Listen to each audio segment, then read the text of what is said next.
As a worship leader, do you ever struggle with giving your drummer clear musical direction? Well, in this video, my friend John Manna from worshipdrummer.com is going to teach you how to communicate with your drummer. We're going to unpack some of the commonly used lingo when it comes to giving drums musical direction, as well as demonstrate that lingo here on a drum set. By the end of this video, you'll know how to give your drummer crystal clear direction. Coming up.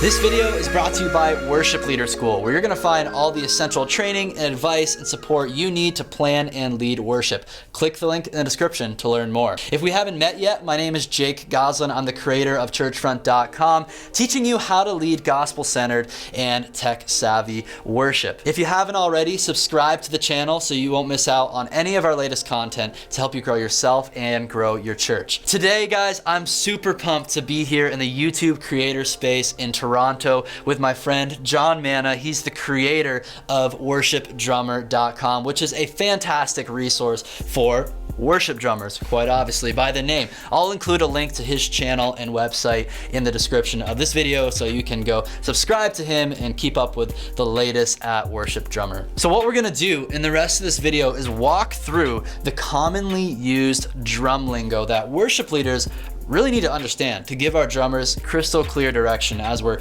in band rehearsal, learning songs, perfecting songs. I know in my own experience, I'm often working alongside the drummer to really nail the arrangement of a song and the feel of a song. So I'm excited to have John here with us to unpack these different terms that we need to be familiar with, and then also demonstrate these terms on a drum set. So let's go ahead and dive right in. So John, the first terms I'd like you to unpack for us, and some of these terms can be kind of paired together. This first pair is beat and pattern. So unpack, what is a drum beat and pattern? All right, so beat and pattern is basically what you would play. If you read drum notation, that would provide with you the pattern that you would play. Now, in different sections of songs, that pattern or beat would change. And so in the example that we'll show you in just a second, I'm going to play a very simple, kick is going to be on 1 and 3, and then snares on 2 and 4, and that'll be the pattern that the song will start with, and then we'll change things up a bit from there. So that pattern in a given song can change, and usually at the chorus it'll be something a little more complex. The verses would tend to generally be a little simpler and more spaced out. And now let's go ahead and roll that example of playing one pattern into another.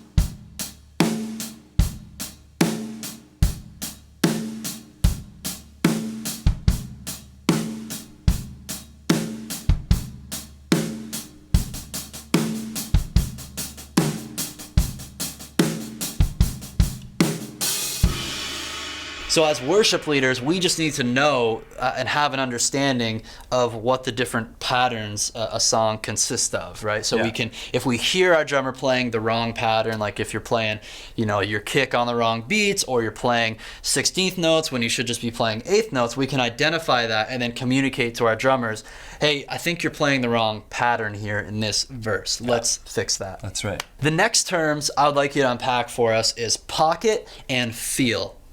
Go ahead. All right, so pocket and feel is different than beat and pattern. So the feel of a song, is it a shuffle, hip hop type of a feel to it, or is it straight, very boxy and straight?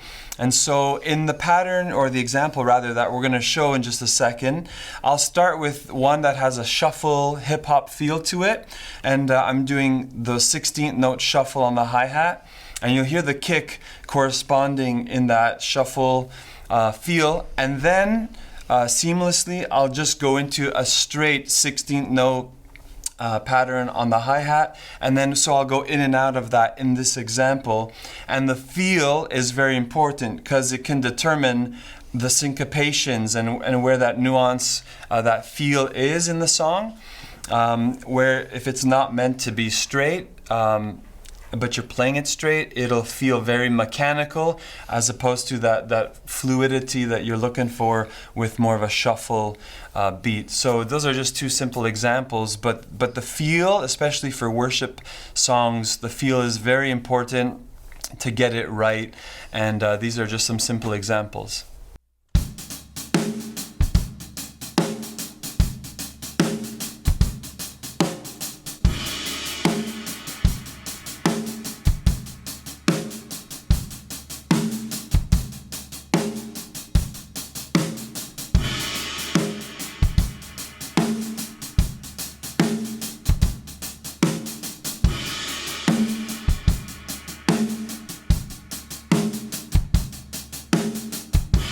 I really think the key distinction for us as worship leaders is to understand the difference between when our drummers should be playing a straight beat and when they should be playing a more syncopated beat, because that really determines the whole feel of a song. So let's move on to the next terminology, driving and relaxed. So for this specific vocabulary words, we actually use two songs that I play through in a second. But for a driving song, when you're using that term, that word, it's kind of like it would tend to be a slower BPM, slower tempo, where instead of it lagging and pulling back, as a drummer, you need to drive it a bit, keep the song moving, and you would hear, oftentimes just, you're off click a bit, or so you have to drive and push it. And so for that song, we use Faithful to the End. And for a song that would require something more relaxed, and when I say relaxed, it means basically as a drummer, you're almost pulling back, you're almost playing just behind the click, because the tendency would be to kind of speed it up, and generally the BPM is like 85 to 100 is that awkward BPM where it's like I feel like it has to go faster, but it doesn't, and so we pull it back a bit. And for that, we use the song Grateful by Elevation Worship, and the BPM was like 92.5, very awkward BPM, and so you'll kind of get that feeling of it's a bit more relaxed, even though it feels like it's moving. As a drummer, I'm trying to hold it down and just have that more relaxed feel to the song.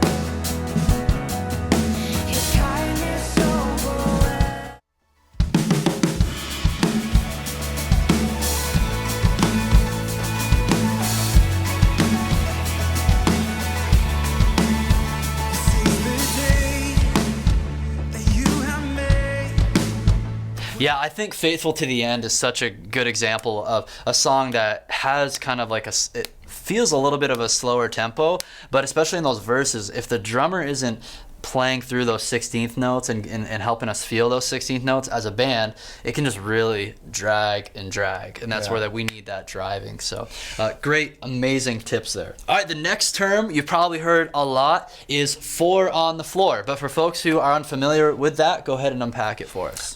This is actually very simple. 4 on the floor refers to the pattern that you're playing with your kick or your bass drum, and literally on every quarter note you would be giving that solid 4 on the floor. That's where we get the name from.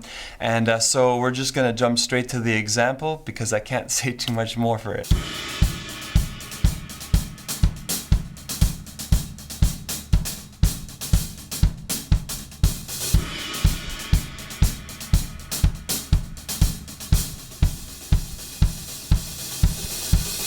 Moving on to the next term, another very commonly used one is full. What does it mean for a drummer to play full? All right, so when a drummer in a song would basically hit that level where you want them to play full is maybe you're building from the bridge out back into the chorus. It's basically like you're either open hi-hats playing or even crashing on your ride and just giving it the full sound, full volume, just really driving the song. Usually it's the chorus. unless the bridge builds in this particular case, or any particular case. But yeah, in this example, I'm just going to be playing a pattern on the hi-hat, open hats, and then jumping onto the ride and playing, crashing on the ride.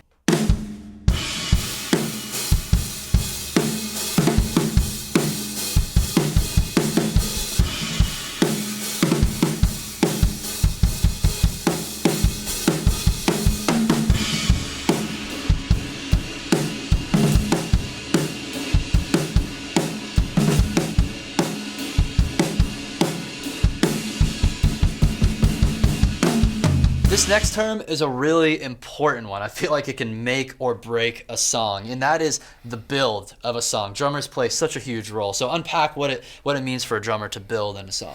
All right, so typically in a worship setting, we would be building in a bridge, and we would start, fairly quiet on the ride, maybe add some cymbal accents or hi-hat, and then you start building, and you have to make sure that you have like layers that you can add to it. And so in this example that I'm going to share, you'll see that I'll start with some cymbals, I'll add the kick on 2 and 4, then add some toms, and then basically, just start building on the snare with my kick on the ride as well, leading back into usually the chorus. And so for that, we need to build it up, because usually then we'll play, full out for the chorus part coming out of a bridge. And so also when we're talking about the build, an important thing to consider is the dynamics and the volume.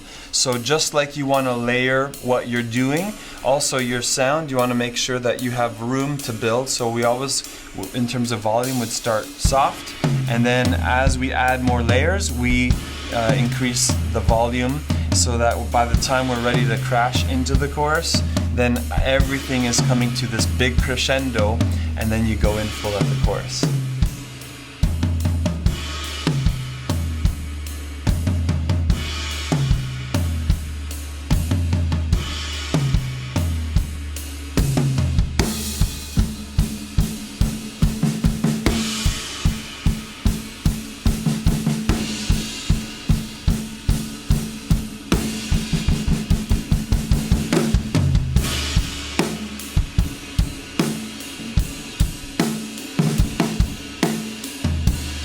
Yeah, that control of dynamics on the drum set is just so crucial for getting these builds right. And it's just so powerful when you do get it right. I just everybody can just feel it in the room.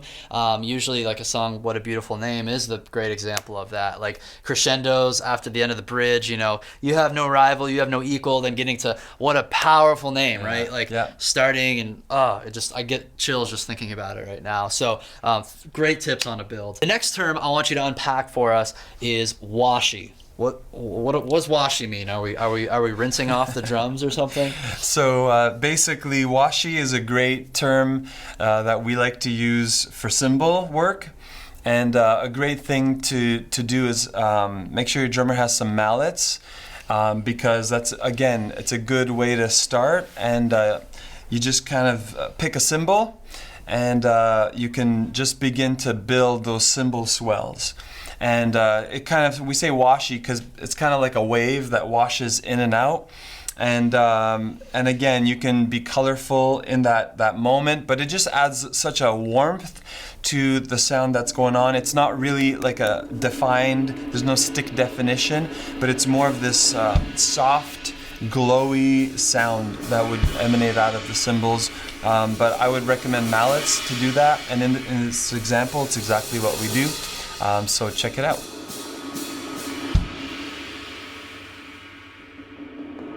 And then this next term we want to unpack, it's along similar lines as washi dynamically, because we're talking about more dynamically softer parts, is delicate. When we want to tell our drummer to be delicate, what do we mean? So delicate in terms of drumming in a worship context, when I think of that, it would be, the pastor comes up, maybe he's leading the people or preparing for a time of prayer. That's where I would say to my drummer, play delicately. And how I would translate that would be just you come way down.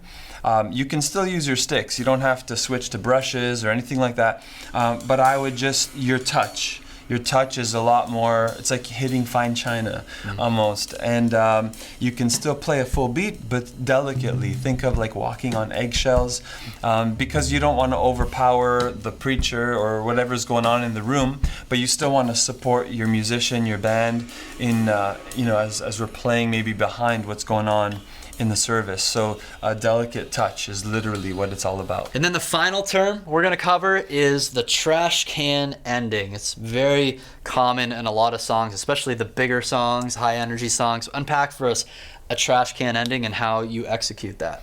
All right, so we're going to actually give two examples. One is just a straight up trash can ending. So the tempo is steady straight until the last hit. And a trash can ending just simply means that you're crashing out. I'm not a guitarist, but I have played bass a little bit, so it's like, and you basically, as a drummer also, it depends how your church, if there's an MD calling the shots, they might say an end in now, give you, but as a drummer, you can also determine that if that's your pre-arrangement, and then so kind of the band is waiting for you, and then you would give your last crash and the band would end.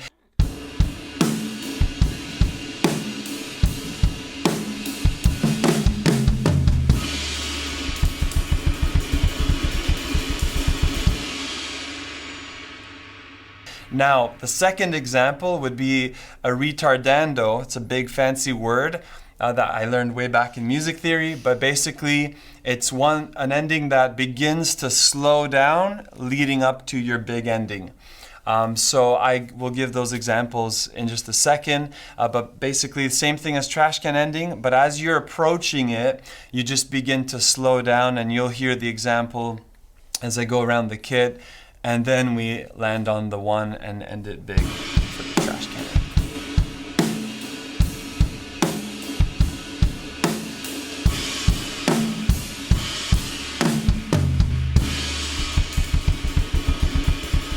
So those are all the terms we have for you today as a worship leader that you need to know so you can clearly communicate to your drummers. John, thank you so much for taking the time, coming on the channel, collaborating here. Super helpful for me learning some of these so I can better communicate with my team members.